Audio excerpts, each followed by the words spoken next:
I love. The book is the book in the shot. Is that? Yes, you can take the book out, go on. Yep. Take it out. Take it out. Yep. Yep. Okay. Sorry, Bear. Yep. Did you want me to stop you 45 minutes or when the next interview's due? 10:30. Next interview's 10:30. We'll see how we go. We'll go 45. All right. Okay. But, yeah. We're rolling. Tom Senior. Tom Senior. Yeah, that's it, Tom Senior.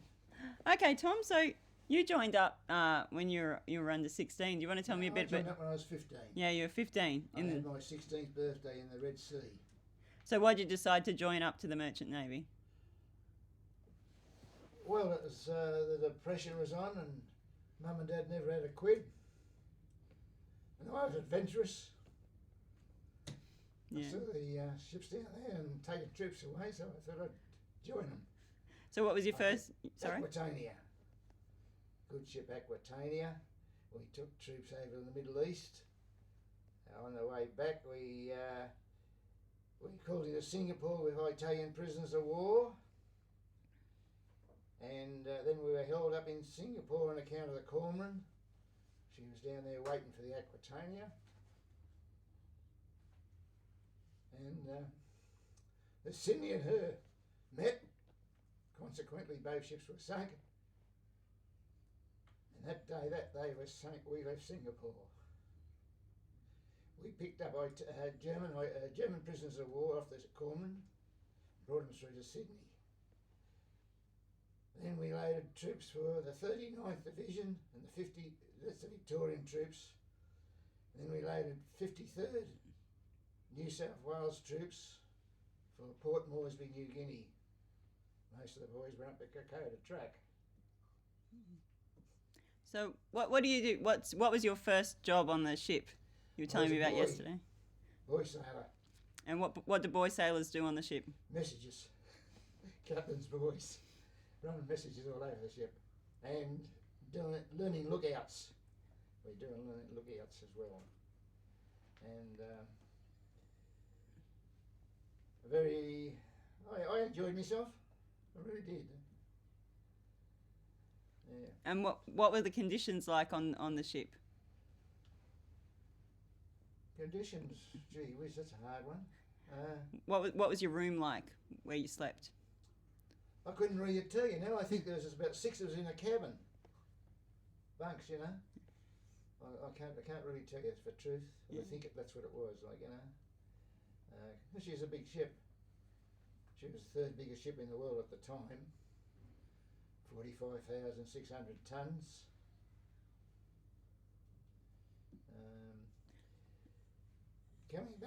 Coming back to Sydney, I left the Aquitania and I joined the Ulysses, bound for England. The Ulysses were one of the last ships out of Hong Kong, and we called in New Zealand on the way across the Pacific. We went through the Panama Canal. On the Atlantic side of the canal, we had a collision with a Panamanian oil tanker at night. I don't know what happened with the tanker, but I know our bows were damaged badly. We were on our way up to Newport News for repairs. And then the sub come along. U-boat 160, Captain George Larson. He was the last of the aces. He sunk 28 ships and he died last year. I've been keeping tabs of him. And then we got 3 torpedoes. We got picked up about 4 hours later by an American destroyer. Took us into Charlestown, South Carolina. And from Charleston, South Carolina, we went up to New York, where we were given 2 weeks survivor's leave. I had Anzac Day dinner 1942 at the Waldorf Astoria Hotel, that biggest hotel in the world. And Miss Lola Luxford, she looked after all the Australians over there, Air Force mainly. And we saw everything in New York, like free passes. After a fortnight in New York on the loose, I was shipped up to Halifax, Nova Scotia, where I joined the HMT Orcades, another troop ship, on the fast trip convoys from Halifax across to Greenock or Liverpool, and that was when mainly dip charges all the way through, day and night. Ship was like that. Then I got pleurisy. Excuse me. I got pleurisy, and they shipped me down to Greenwich Naval Hospital, south of London. I was there for 3 weeks. Then I got discharged and I came up to London, had a bit of leave in London, and I joined the Sarpedon. And I was on her for a while, and then a year later or something, I think it was, I come home, and I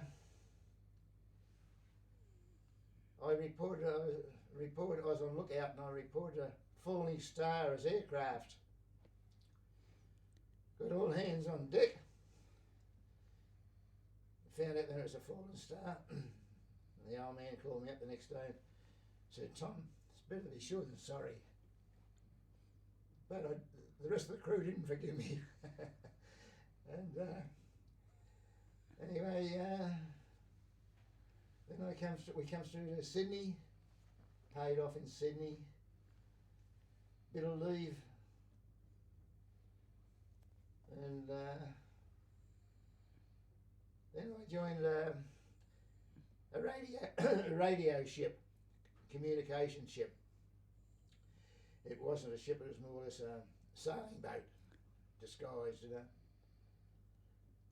I was a gunner on her, and I finished up there. Where did I go then? I finished up there, then I joined the Astoria and went over to South America, Peru and Chile. We took wheat across to Peru, and we brought nitrate back from Chile. In Peru, I met German sailors ashore in a hotel, in a pub, like, you know. And we got together, we were drinking together, talking together, and one thing and another. And then we went down to Tocopilla, Chile, to load 10,000 tonne of nitrate for Australia. Met more German sailors down there. And we got along pretty well. Anyway, we come back to Sydney, no trouble. Then I think the River Clarence was the next. Then I joined the River Clarence, Australian ship carrying stores, planes, trucks, food stuffs, frozen stuff to the BCOAF in Kure, Japan. I was up in Kure when we had the big earthquake up there. 1946 it was. And I think I was on her for another 12, 18 months, I think it was. And I paid off in Melbourne. And I took up roof tiling as a trade. Couldn't get out of it quick enough. I don't know how many seasons I come through, tying tiles on. Anyway, I got out of that and I got into truck driving. And then I finished up driving interstate for Yellow Express carriers. They were big carriers at the time in Sydney and Melbourne. I was doing interstate truck work for them. And then I had itchy feet all the time, see. I missed the ocean. And then I got my own truck, and I eventually went into earth moving then, like studying earth moving. That was my last job, earth moving.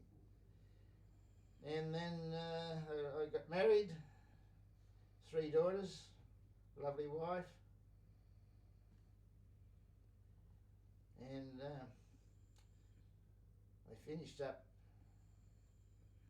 retiring at Nelson Bay, above Newcastle.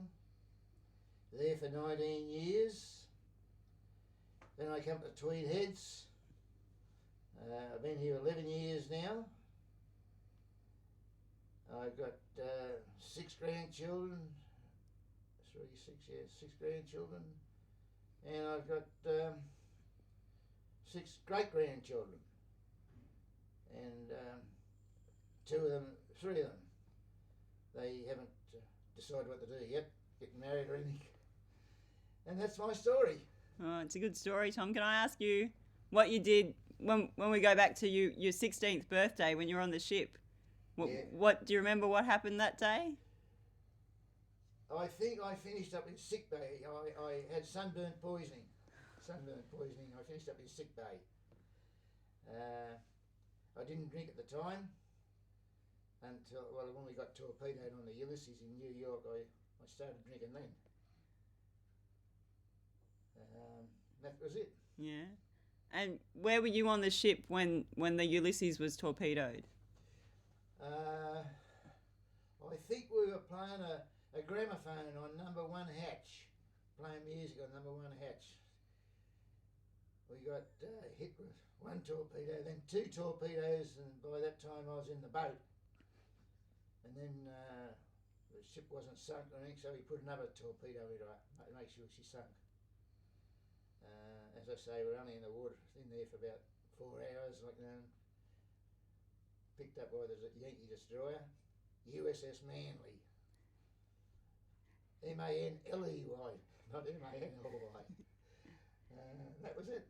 Was it cold when you were in the boat for those 4 hours? No, it was April. It wasn't too bad at all. We got it on April the 11th, I think it was. April the 11th we got torpedoed. We had the collision before that, the night time, I don't know what happened to the Panamanian tanker. I would never clue. We're looking after ourselves. Did you serve with many Australians? Yes, there was 3 of us. We all 3 Australians and 1 Kiwi. I haven't seen any of them since. I've inquired about the Kiwi because I've been over to New Zealand a few times, and nobody seems to know anything about him But I've only hooked up with 1 fella. He was a Dems gunner, Dems naval gunner on the Astoria. He was down at Port Stephens, and he's the only chap I've really hooked up with since I've sailed. Because most of them are, they God knows where they are. You know what I mean? Yeah. And you were a member of Parramatta RSL? I've been a member of Parramatta. I've been a member for a long time of Parramatta. At present, I'm now 72 years a member of the RSL. I'm the youngest member to join the RSL, and I'm the first one to get a 70-year certificate from the RSL. Yeah. That's great. First one. 2 first. First to join, first. Yeah. And you're also a member of the Under-16s Association. Correct. Yeah. Correct. Can you tell me a little bit about them? The Under-16s Association is what the name says, where most of us were under 16 when we went away. Our founder is a chap called John Miller from Narrowena in North Coast, North Shore. John is a very good bloke. He suffers from cancer badly. He should not be here with us now. 5 years ago, he should have been gone. There was 47 of us. We have our Anzac Day March, and then we every year, or 1 year we went to Canberra, but mostly we go to Sydney Town Hall. We have a get together there with the New South Wales Governor and the Lord Mayor of Sydney. They look after us every year. Last year there was only 7 of us there at the meeting, like, you know. So there was. Probably the others are, you know, a bit older, so they can't get there, like. I met one of your men down there, the driver, Bruce. I met him. He attends our under-16s meetings. He's very friendly with John Miller. As a matter of fact, I've invited John Miller to our function this afternoon. And that's about it. Yeah. Can you tell me about your tattoos? They're good stories. Well, when the girls ask me what's that tattoo there, I say it's a rat running along the ground. And then they turn my arm out and I said, oh, there it is, a koala climbing a tree. That's an Australian koala. Yeah, it looks good. And your other two you got in Brooklyn? I got those two in Brooklyn. It's an anchor, a boomerang, laurel leaves, mum and dad, but they're faded away now. And the other one's a picture of the Ulysses sinking, last port. I got them done in Brooklyn, New York. And this one here, these two I got done in Sydney. This one here is the bad beer, fast women, loaded dice, marked cards, false love, and slow horses. The ruin of man. So you got them done after the that was these two were to commemorate when you're on survivors leave. Yeah, I got them done in New York on survivors leave. Yeah, I had these two done in Sydney, Sussex Street, Sydney. Yeah. Did you serve when you served with people with other nationalities? How did you find that? So I got along all right then. Yeah. Them Liverpool Irishmen, they were a bit hard to handle though. And when I was over there, on one of the, I think it could have been on the Orcades, the Coral Sea Battle. They were rubbing us Australians that we wouldn't see Australia again, like, you know. So, but we got over it. Yeah. And you met your wife at a sailing club? Yeah, Cooks River Sailing Boat Club. Met my wife down there to dance. And she's been a beauty. I used to take her on interstate drive, and she used to tour around the drive a truck, semi-trailer. And she still drives me around. She drives me crackers at times too. Yeah. So that's about it, I think. Oh, that's great. Thanks, Tom. Thanks so much for talking to me. Good story. If we could just get some close-ups of those tats. So Just tell us a story about the tats. yeah, just point to them, and Paul's going to get some close-ups. Yeah, so just point to. The mic's Just go in the same order you did before. You started down your arms. Tell us about you. Just tell the story again so they can show.